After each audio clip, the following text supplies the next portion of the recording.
Hello friends and welcome to yet another video on TutorialsPoint with me, Richa.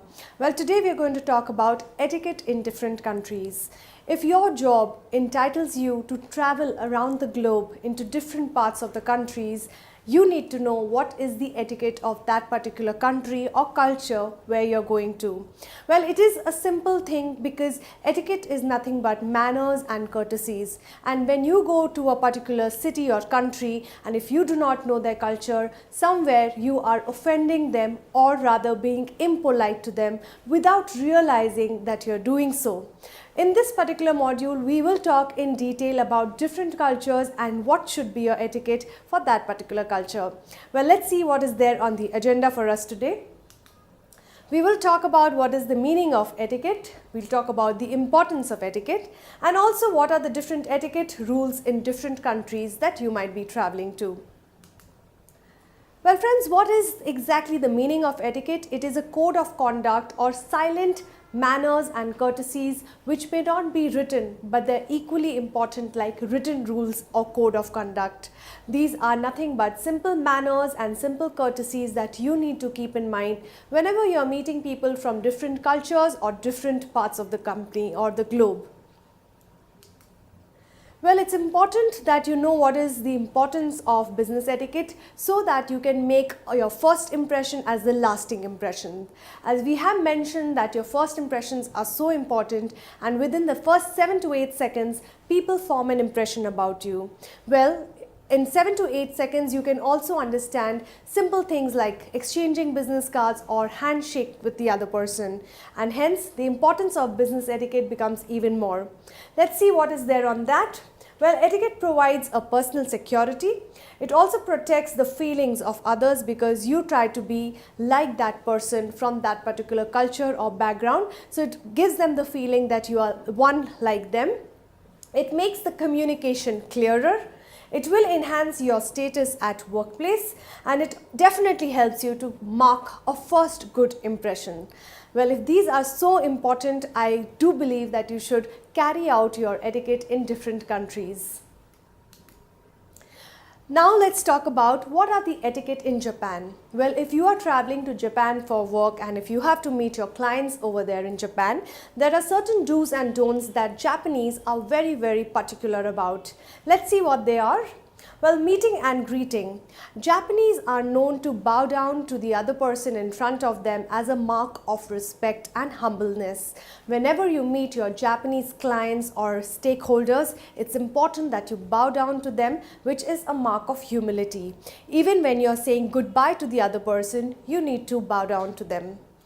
The second is gifts. Whenever you're returning from a gift, from a trip or the change of season or you're moving into a new house or a new home, these are many different reasons wherein Japanese believe in gifting the other person. Well, gifts are exchanged in Japan, but it again becomes very important to understand the likes or dislikes of the person whenever you're gifting them. The second or rather the third one is two hands good. The exchange of business cards or name cards is still an important part of a more formal introduction in Japan. You should use always both the hands whenever you are giving or receiving the business card. Two-hand rule is also a good idea whenever you're handing out a gift to a Japanese client. Always make sure you do it with both the hands. That is going to show a mark of respect. Well, Japanese eat with chopsticks and hence it becomes important to understand what is the chopstick culture in Japan. Do not leave chopsticks standing upright in a bowl of rice or noodles or use them to pass food directly onto the other person's chopsticks. These actions are considered to be rude and reminiscent of rituals associated with funerals from the dead, and hence they take it really seriously if you do not know how to use your chopstick, or if you use it in the wrong manner, it is considered to be very impolite and also something which is associated with rituals and feelings of the dead people. Slurping, well, whenever you're eating noodles out of a chopstick, slurping is considered to be a standard process in Japan. So go ahead and slurp and make that sound whenever you're dining in Japan. Well, tipping is considered to be a rude thing in Japan, and even if you are leaving a tip which might be very small, you will be surprised that the waiter might run down the alley or the hall to hand you back the tip that you've left. So no tipping in Japan. Queuing, Japanese are very particular of following a particular queue or standard way of standing in a line, and whenever during the busy times or busy peak hours in the day, they always follow a simple line whenever they are getting into a bus or a train to travel to the other part.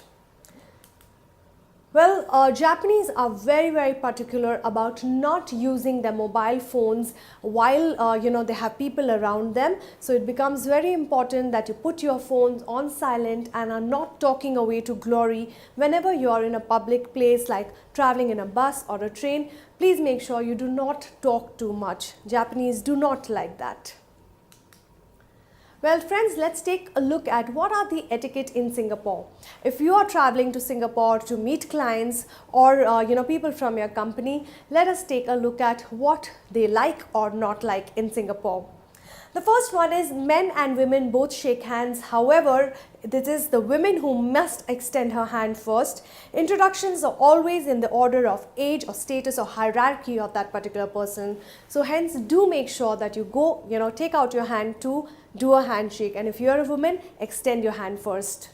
A gift may be refused 3 times before you actually accept it, else the recipient would look a little greedy by nature. So refuse a gift 3 times before you actually accept it. The next one is elaborate gift wrapping is very important and imperative in Singapore. You need to make sure that your gifts are wrapped in the nicest of manner before you gift it out to your, the person you're gifting to. Well, gifts are not open when you receive them in Singapore. Please make sure that you do not open it in front of the person who has given you the gift. Use it discreetly when you're away from them. The most formal way to schedule a meeting is either to write into the person concerned.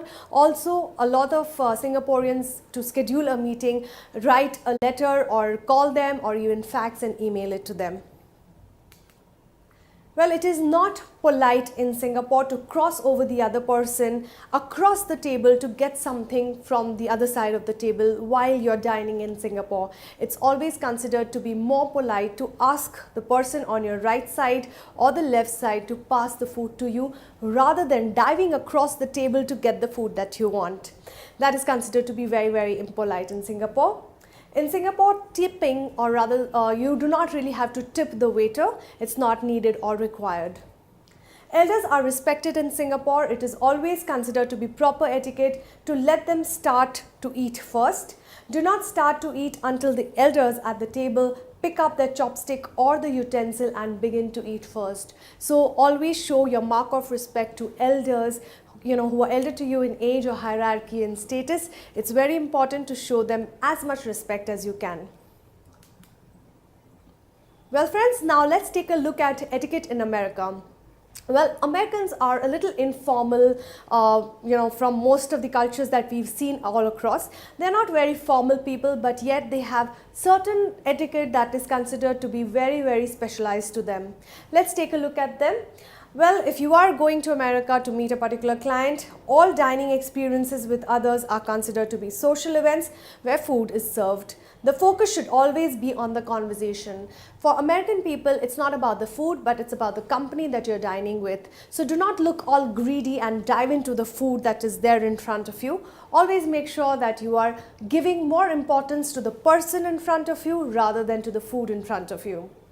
Therefore, switch off the smartphone that you have. It is considered to be very impolite if you keep on checking your messages and call on your mobile phones when you're dining with an American client. They consider it to be absolute impoliteness. The next one, while you're dining with American counterpart, is in an informal dinner. Eating commences when the hostess picks up his or her fork unless she has instructed the guest to eat without her. So it becomes very important that as soon as your host picks up her fork, that is a sign and symbol to the rest of the people dining that they can now start eating. Place the napkin right after being seated. It's important that in case you need to excuse yourself to go to the washroom or the restroom, you place your napkin either on the chair or on the left side of your plate. This makes sure that you signal the wait staff that you're coming back for your food. Well, etiquette in America in terms of dining etiquette, very important in case you're not finished with your food yet and you're telling the wait staff that not to clear your plate. This is how you place your fork and your knife on your plate, which is a resting position. And when you're done eating and finished your course or meal, you put it in a finished position, which is either a 10-20 position. If you look at the plate as a face of the clock, you do a 10-20 position on your plate, which shows to the wait staff that you're finished eating your meal and that they can clear the plate away. First of all, do not leave the table midway. In case you have to, make sure you keep your napkin, as we mentioned, on your chair. Pass the food from the left to right. Do not stretch across the table to get the food item or the condiments of salt and pepper and everything else. Please ask people to pass them on to you. Well friends, that makes us come to the end of this particular module on etiquette in different countries. Whenever you're traveling to a different country from India, you need to make sure that you gel into that particular culture and the community where you're going to visit. So hence it becomes very important. Please follow the etiquette for that particular country or the city where you're traveling to. Thank you for watching us. I hope this was something which was beneficial and added value in terms of knowing about the cultures and etiquette and manners in that particular culture. Please keep watching, more videos coming your way. Thank you for watching us.